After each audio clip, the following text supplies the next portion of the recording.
Possum Rob here. So, recently there's been a lot of reboots and those 20 years later sequels running around that's led to the rise of something called fan service. Now, to be fair, fan service has been a thing a lot longer than that, but it has really ramped up with all the rebooting going on. And basically what fan service is something that's put into a film or a TV show that's there specifically to delight, or in some cases placate, people who are already fans of the franchise or the property or whatever. We got a video of old Johnny Snow here because the whole R plus L equals J thing was the biggest fan theory out there about Game of Thrones since before the show even came out. And as soon as the show ran out of Martin's novels to work from, Benioff and Weiss made a beeline for that thing like my uncle heading to the bar after sneaking out of Thanksgiving dinner with my grandma every year. Like every single year. They knew that would get the fans cheering and screaming, so in it went. Now, no idea if Martin actually intended for Rhaegar Targaryen and Lyanna Stark to be Johnny's folks. And now, since the next book ain't coming out until like 2068 or something, I guess we'll never know. Now, not all fan service is bad. You can actually do it right. Take The Mandalorian. There are little things here and there they put in that only the fans are going to notice. Like in episode 9, we see the Sand People riding in single file. And it's nothing to someone who ain't already a mega fan, but to those that are, like yours truly, it's a very cool moment. Because we remember, of course, that these tracks are side by side. Sand People always ride single file to hide their numbers. Point is, though, it's unobtrusive. If you notice it, you notice it. And if you aren't a huge fan, you're not confused because somebody threw an inside joke in your face and you don't know what they're talking about. What I want to talk about today, though, is a specific kind of fan service that is always bad. Why? Because you can't do it without slapping people in the face with it. It's something I call the grandiose introduction, and it's got to stop. It's particularly rampant in any kind of prequel or origin story, where there's a thing anyone who's a fan of the property already knows and loves, but this is where the thing is introduced into the story, chronologically speaking. Now that's going to happen no matter what, of course, but I'm talking about when the filmmakers really milk that moment to the point of absurdity. Now the first time I really became aware of this phenomenon was in Star Wars Episode 1, The Phantom Menace. You remember that, right? The problems with this movie have been outlined by other people much better than I could do, but this I'll talk about. So the Queen's ship is trying to run the Trade Federation blockade and their shield generator gets hit. Now leave aside for a moment if the shields were up, how did the shield generator get hit? Point is, it's busted. A buttload of R2 units get sent to repair it, and amongst them is one that anyone who is a Star Wars fan at all recognizes immediately. That's all it should have took. Hey, there he is. Look at him go. That's our buddy right there. But that wasn't enough, apparently. Once R2 saves the day, he's brought to the Queen, and she is so impressed with him, she asks what his name is. I mean, we already know what his name is, but we get this. What is its number? R2-D2, Your Highness. Thank you, R2-D2. We have to dramatically announce that his name is R2-D2. Like there might be somebody in the audience that up to this point had no idea who this was. And if there was anybody in there that had never seen a Star Wars movie before, bellowing R2-D2 like you're announcing the arrival of the Pope or something ain't gonna mean nothing to them anyway. Now I know Luke treats him like a buddy because Luke's a good guy. But to most people in the Star Wars universe, droids are like power tools. Now do you ask the power drill's name after it does a good job of putting up the shelves? No, none of this makes any sense. And a little side note here, what the heck is he looking at that's got R2's name on it?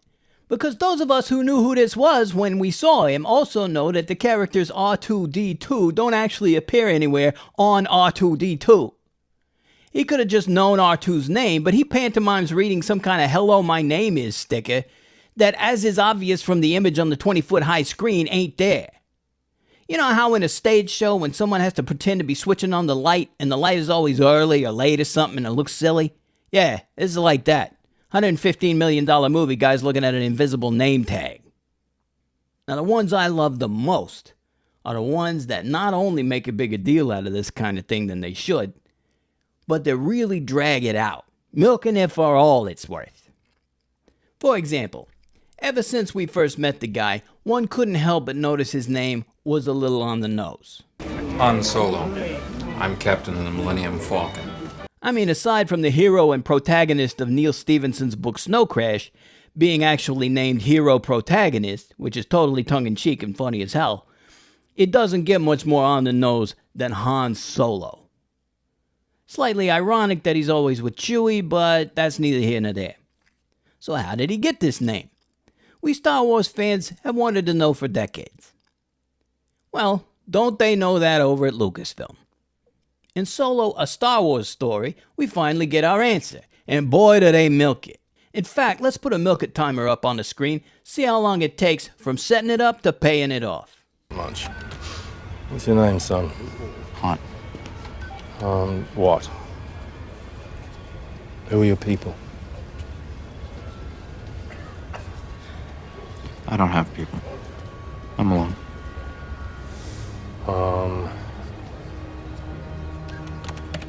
Solo. Look at that. 15 seconds. Can you believe that crap? They drag out this situation for 15 seconds just to get audiences to go all, he's gonna say it, he's gonna say it. It's annoying as hell. And another side note here, there is no way that Han Solo keeps the name some imperial bureaucrat gave him as a joke for the rest of his life.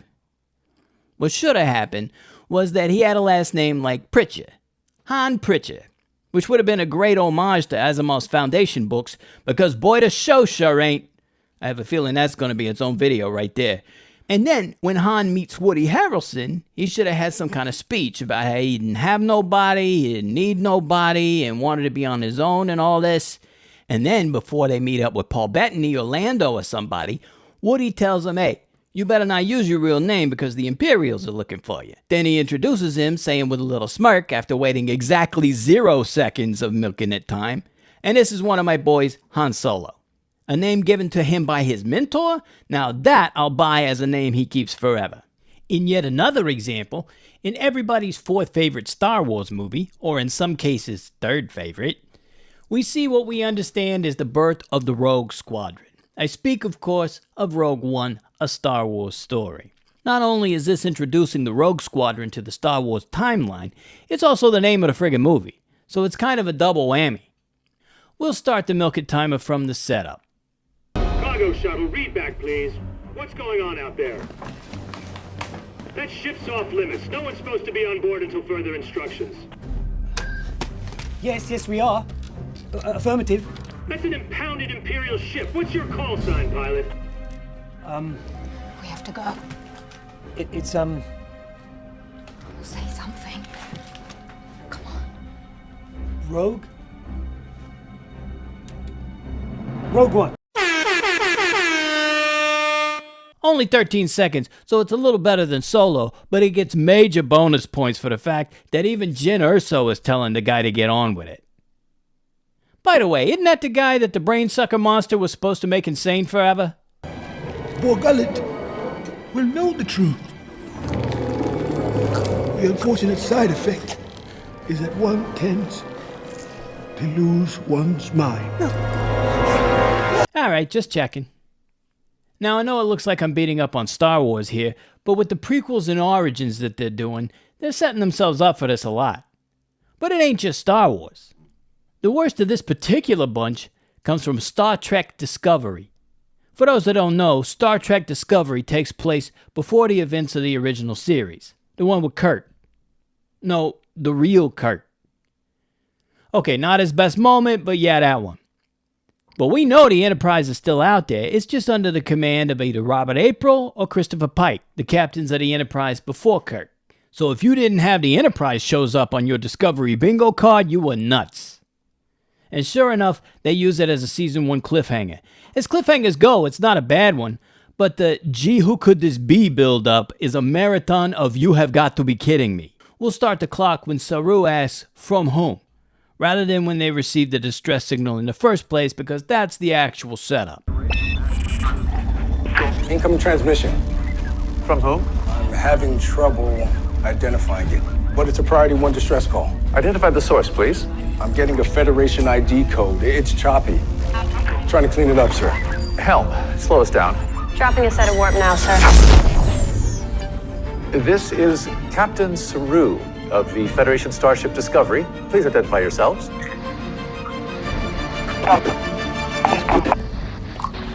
Hails from Captain Pike, sir.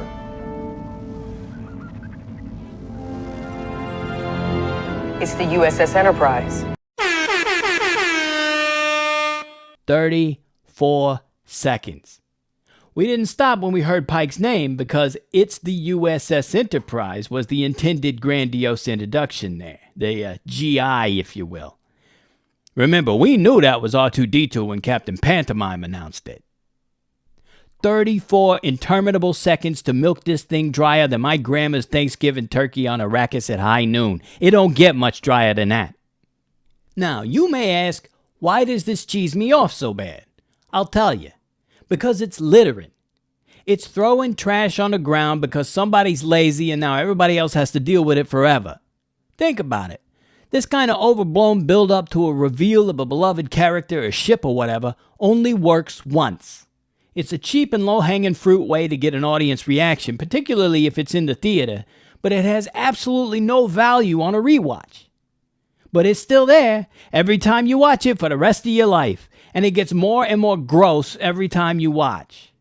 The story got to come to a grinding halt so we can have this contrived moment that ain't nobody cheered at since last century. It's a waste of time. It's annoying. It's pointless. Knock it off, huh? All right, this has been Possum Rob watching stuff with you. Come back later, we'll watch more stuff. You'll love it. I'll do something positive next time, I promise. And remember, possum friends are awesome friends. Take it easy, all right? Later. Hey!